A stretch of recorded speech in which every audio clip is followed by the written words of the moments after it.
हम तो पिछले 2 दफा से उम्मीद कर रहे हैं कि हम निकल जाएंगे, लेकिन हर दफा वो हमें डू मोर कहकर वापस भेज देते हैं। कि जिस तरीके से पाकिस्तान के खिलाफ कुछ लोग मुतहरिक हुए हैं, कुछ ममालिक और कुछ कुव्वतें, तो मुश्किल होगा पाकिस्तान के लिए इस वक्त निकलना। अदरवाइज मुझे यही लगता है कि वो निकालेंगे नहीं पाकिस्तान को, और उसमें फ्रांस का अगेन बड़ा मेजर किरदार होगा। शायद एक पर्क और एक गिफ्ट के तौर पे हमें ग्रे लिस्ट से अगर निकाला न जाए तो उसी में रखा जाए। पाकिस्तान का नाम ग्रे लिस्ट से निकलने या बरकरार रखने का फैसला जून में होगा। हमारा सवाल यह है कि FATF की ग्रे लिस्ट का मामला, पाकिस्तान ने एक्शन प्लान अमल दरामद से आगाह कर दिया, क्या इस बार पाकिस्तान ग्रे लिस्ट से निकल जाएगा? मुजम्मिल सोहरवर्दी साहब, आपके ख्याल में क्या पाकिस्तान ग्रे लिस्ट से निकलेगा? ये तो इसका मैं नहीं समझता कि FATF से निकलने का कोई ताल्लुक जो है वो हमारे जो एक्शन प्लान से है और हमने जो कानून बनाए हैं या इससे है। ये सारा फॉरेन डिप्लोमेसी का चक्कर है और हमारी सफारतकारी की बात है। हम तो पिछले 2 दफा से उम्मीद कर रहे हैं कि हम निकल जाएंगे, लेकिन हर दफा वो हमें डू मोर कहकर वापस भेज देते हैं। लेकिन मैं समझता हूँ कि अगर हमने यूरोप से बात कर ली है, अगर अमेरिका हमें निकालने को तैयार है, अगर हमारा भारत के साथ सीज फायर बॉर्डर्स पे हो गया है, बेशक ट्रेड नहीं खुल सकी, तो कुछ सफारतकारी के इशारे ज़रूर ऐसे हो सकते हैं कि जिनसे आप कह सकें कि हम FATF से निकल जाएंगे। ये प्योर एक डिप्लोमेटिक इशू है और मैं समझता हूँ कि दुनिया ने हमारी नाकाम सफारतकारी की वजह से हमें FATF में डाला हुआ था। उसका कोई ताल्लुक दहशतगर्दी, मनी लॉन्ड्रिंग और ये टेरर फिनांसिंग से नहीं था। दुनिया के दीगर ममालिक के हालात हमसे भी बहुत बुरे हैं, लेकिन हमारी गर्दन दबानी चूंकि तय हुई थी और हमारी गर्दन दबाई गई। उस दबी हुई गर्दन के साथ हमने बहुत सारी आलमी ताकतों के बहुत सारे काम किए हैं। अमेरिका की भी बहुत हमने अफगानिस्तान में मदद की है, दूसरी जगह भी की है। तो इसलिए अब ये देखना है कि जो हमसे उनके टारगेट्स थे वो अचीव हो गए हैं और उसके मुआवजे के तौर पर वो हमारी गर्दन छोड़ने के लिए तैयार हैं, या उन्हें हमारी गर्दन मजीद अभी कुछ कामों के लिए चाहिए तो वो 6 माह के लिए और एक्सटेंड कर देंगे। और कितना हमारे फॉरेन मिनिस्टर ने काम किया है पिछले 6 माह में उनका, क्योंकि यूरोपियन यूनियन में तो हमारे खिलाफ करारदाद भी यूरोपियन पार्लियामेंट से पास हुई है पिछले दिनों। और फिर वो जो सारा ब्लास्फेमी वाले इशू में जिस तरह यूरोपियन पार्लियामेंट ने किया, GSP+ पे बात आई, तो वो कोई सारे पॉजिटिव साइंस तो नहीं थे। और FATF का हेड फ्रांस है और यूरोप की उसमें कितनी से है, हमें ये सब सामने रखना पड़ेगा।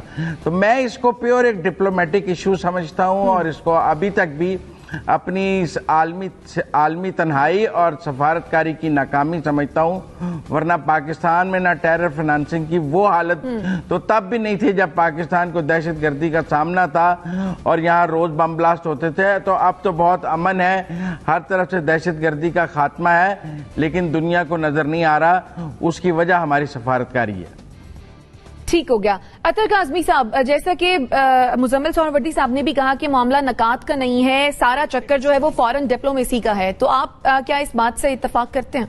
जी, काफी हद तक देखें जो फॉरेन इसमें डिप्लोमेसी है वो काफी रोल किरदार अदा करती है और इंटरनेशनल जो कुव्वतें हैं उनके अपने जो मफादात हैं उसको भी वो मद्देनजर रखते हैं। लेकिन अगर पाकिस्तान को इस वक्त कोई सजा दी जाएगी तो वो पाकिस्तान की नाकाम सफारतकारी नहीं बल्कि पाकिस्तान की मुतहरिक सफारतकारी की वजह से दी का मसला हो, चाहे वो फलस्तीन का मसला हो। हालिया दिनों में आपने देखा है कि जिस तरीके से पाकिस्तान के वजीर खारजा ने अक़वाम मुत्तहिदा से लेके वेस्टर्न मीडिया तक जिस तरीके से फलस्तीन का मुकदमा पेश किया उसकी नजीर नहीं मिलती पाकिस्तान के अंदर। तो इस वजह से भी बहुत सारे ऐसे ममालिक हैं, बहुत सारे ऐसे लोग हैं, ताकतें हैं जो अपसेट हैं पाकिस्तान से।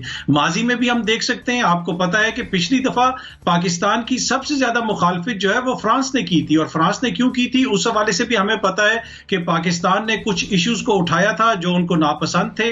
फिर यूरोपीय यूनियन के अंदर भी पाकिस्तान के खिलाफ फ्रांस लॉबी करता रहा, पाकिस्तान के खिलाफ एक करारदाद भी आई, GSP+ स्टेटस के हवाले से भी बात हुई। लेकिन आगे यूरोपीय यूनियन ने जो उनको जवाब दिया एडमिनिस्ट्रेटिव ब्रांच ने, उन्होंने ये भी बताया कि जो GSP+ स्टेटस के तहत तजारत होती है उसमें यूरोप का कितना माल आता है पाकिस्तान में, तो यूरोप को उससे कितना फायदा होता है। तो ये दो तरफा मुश्तरका मफादात की बात है जहां तक तजारत की बात है। लेकिन इस वक्त मुझे लगता है कि जो जाती मेरी राय है कि जिस तरीके से पाकिस्तान के खिलाफ कुछ लोग मुतहरिक हुए हैं, कुछ ममालिक और कुछ कुव्वतें, तो मुश्किल होगा पाकिस्तान के लिए इस वक्त निकलना।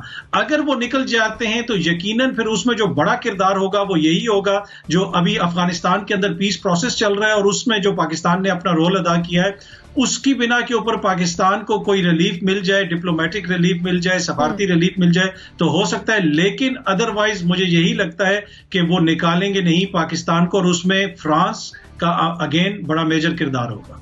नसीम सिद्दीकी साहब, आप क्या कहेंगे इस पर? इस तरह देखें, बात तो बिल्कुल ठीक है, अतर ने भी सही बात की है, मुजम्मिल ने भी बिल्कुल सही बात की है कि ये सिर्फ पॉइंट स्कोरिंग वाली बात नहीं है कि आप 27 पॉइंट्स को जो है मीटअप कर लेंगे तो आप फेटिफ से बाहर निकल जाएंगे। बहुत सारे ममालिक हैं जिनमें मनी लॉन्ड्रिंग भी हुई है। आप देख लें कि अपना इंडिया के, भारत के कितने बैंक्स थे जिनके खिलाफ कार्रवाई हुई, और अब न्यूयॉर्क टाइम्स में भी आया कि उन्होंने कितनी बिलियंस की जो है वो मनी लॉन्ड्रिंग की है, लेकिन उनके ऊपर तो कोई हरफ नहीं आया।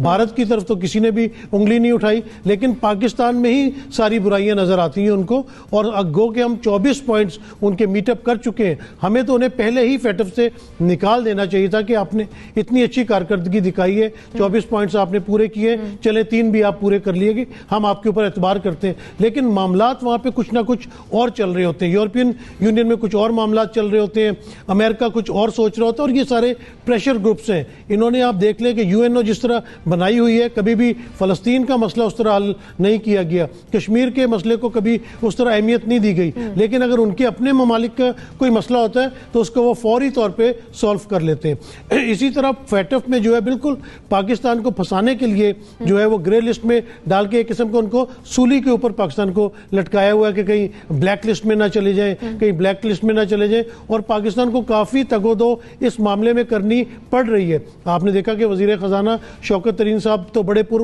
उम्मीद है कि हमने तमाम काम कर लिया है। अपना हमाद अजहर ने भी पहले कहा था कि काफ़ी काम हो चुका है, और हम पूरी उम्मीद रखते हैं कि इस दफ़ा हम फेटफ की ग्रे लिस्ट से बाहर निकल जाएंगे, पाकिस्तान वाइट लिस्ट में आ जाएगा। और उसमें एक अहम रोल जो है वो ये अफगानिस्तान वाला मामला जो है ये भी प्ले करेगा, क्योंकि पाकिस्तान को अब इनसे कहना चाहिए कि डू मोर, कि हमने इतने नुकसानात उठाए हैं दहशतगर्दी की जंग में, अभी भी खित्ते में अमन में हम लोग सबसे बेहतरीन जो है वो रोल प्ले कर रहे हैं, तो हमें फेटफ की लिस्ट से निकल जाना चाहिए। जी ठीक है जनरल साहब, आप इस बात से किस हद तक इत्तेफाक करते हैं कि हमारी सिफारतकारी इतनी स्ट्रांग नहीं है जिसके सबब हम अभी तक जो ग्रे लिस्ट है उससे निकल नहीं पा रहे हैं? देखिए, ये जितने भी यूनाइटेड नेशन के ज़ैली अदारे हों या इस तरह के और अदारे जो अक़वाम आलम ने बनाए हैं, वो बुनियादी तौर पे P5 कंट्री या बड़े ममालिक जो हैं, ताकतवर कुव्वतें, ये दरहकीकत उनके मफादात की निगहदाश्त करते हैं और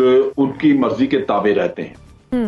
अगर आज पाकिस्तान कवानीन पे अमल ना करता या जो कवानीन 27 पॉइंट दिए गए हैं वो पूरे ना करता, तो वो तो एक बहाना मौजूद था कि जनाब आपको ये काम दिया गया, ये हमारी रिक्वायरमेंट थी, आपने पूरी नहीं की, लिहाजा आपको हम ग्रे लिस्ट से उठा के ब्लैक लिस्ट में डाल दें।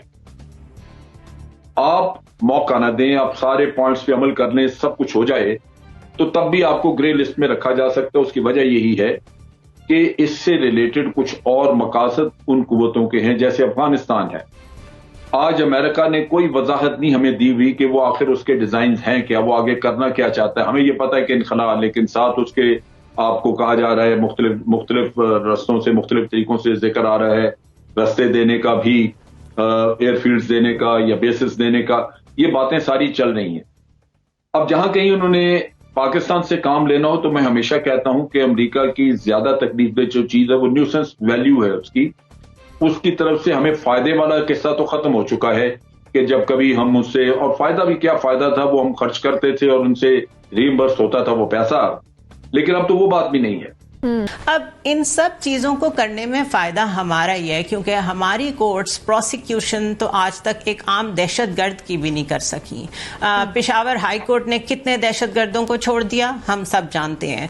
आपके ऊपर कितना खौफ है उनको प्रोसिक्यूट करने का, सजा सुनाने का, हम सब जानते हैं। देयर आर एरियाज जिधर जाके अगर बात करने लगे तो लगेगा सब कुछ हम में ही खराब है।